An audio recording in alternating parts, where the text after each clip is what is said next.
ની અંદર એક બનાવ બનવા પામે છે, જેમાં હકીકત એવી છે કે દેશી કટ્ટાથી ફાયરિંગ કરી લાકડીથી હથોડાથી આ કામના ફરિયાદીને માર મારતા આ કામના આરોપી જે છે અત્યારે અમે જેને એરેસ્ટ કરેલા છે, એમની ઓળખીતાની દીકરી સાથે પ્રેમ સંબંધ હોય આ અદાવતથી કામ રાખી અને આ કામના આરોપી જે છે મોન્ટુભાઈ ગેમરભાઈ દેસાઈ અને અન્ય આરોપી છે કુંવરજી જક્ષીભાઈ ઠાકોર અને પિન્ટુભાઈ દેવજીભાઈ ન્યાય, આ ત્રણેય આરોપીને હકીકત આધારે ભાડજ 4 રસ્તાથી હકીકત આધારે સોલા પોલીસ સ્ટેશન તેમને ધરપકડ કરી છે અને હાલની તપાસ અમે ચલાવી રહ્યા છીએ। અમને તેમની પાસેથી જે હથિયાર રિકવર કરેલું છે હાલ એમના અમે રિમાન્ડ લેવાના છે। રિમાન્ડ દરમિયાન હથિયાર ક્યાંથી લાવ્યા હતા, કોને આપ્યું હતું, કેવી રીતે હથિયાર તેમની પાસે આવ્યું એ તપાસનો વિષય છે ને જે તપાસ હાલ સોલા પોલીસ સ્ટેશનના પીઆઈ શ્રી ચલાવી રહ્યા છે। હાલ તો હત્યા કરવાની ઈરાદા 307 લાગેલી છે જૂની કલમ પ્રમાણે, એટલે માટે હત્યા કરવાની ઈરાદે આપ્યા હતા। એની સંપૂર્ણ સોલા પોલીસ સ્ટેશન ઊંડાણપૂર્વક વૈજ્ઞાનિક ઢબે બધા સંયોગિક પુરાવા લઈ અને અમે તપાસ ચલાવી રહ્યા છીએ। આ કામના આરોપીના ઓળખીતાની જે દીકરી છે એમની સાથે આ કામના ફરિયાદીનો પ્રેમ સંબંધ હતો।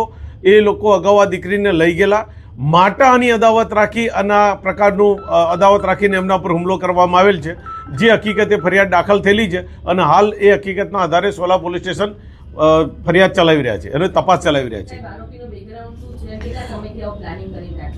આ કામના જે મોન્ટુભાઈ છે એ પોતે કોઈ એવા ક્રિમિનલની અંદર છે એને તપાસ અમે કરી રહ્યા છીએ, પણ પોતાની ઓળખીતાની દીકરી સાથે પ્રેમ સંબંધ હોય અને એની અદાવત રાખી અને આ પ્રકારનું એમને કૃત્ય કર્યું છે।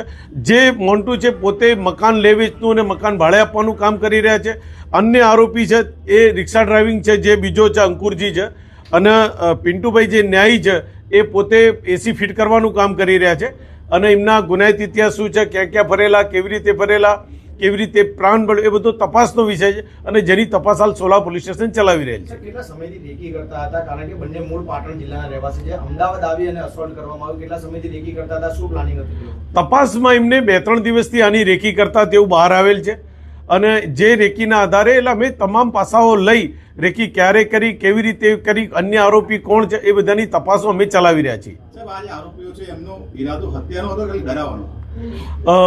જે 307 લઈને મારી નાખવાનો જ ઈરાદો છે, એમને ફાયરિંગ બી કર્યું છે અને પોતે જાણે છે કે કોકના ઉપર ફાયરિંગ કરીએ તો મૃત્યુ નિપજી શકે છે, એટલે અમે એ પ્રકારની ફરિયાદ દાખલ લઈને હાલ તપાસ ચલાવી રહ્યા છીએ। મોન્ટુ જે છે મુખ્ય આરોપી, તેનો તો અગાઉ ગુનાહિત ઇતિહાસ ખરો? મોન્ટુનો હાલ ગુનાહિત ઇતિહાસ અમારા ધ્યાન પર નથી આવ્યો, પણ અમે અમારી રીતે અન્ય જગ્યાએથી તપાસ એકઠી કરી રહ્યા છીએ કે અન્ય ગુનામાં સંડોવાયેલા છે કે નથી, અને અમે બધી જ તપાસ કરી અને આપને જણાવીશું।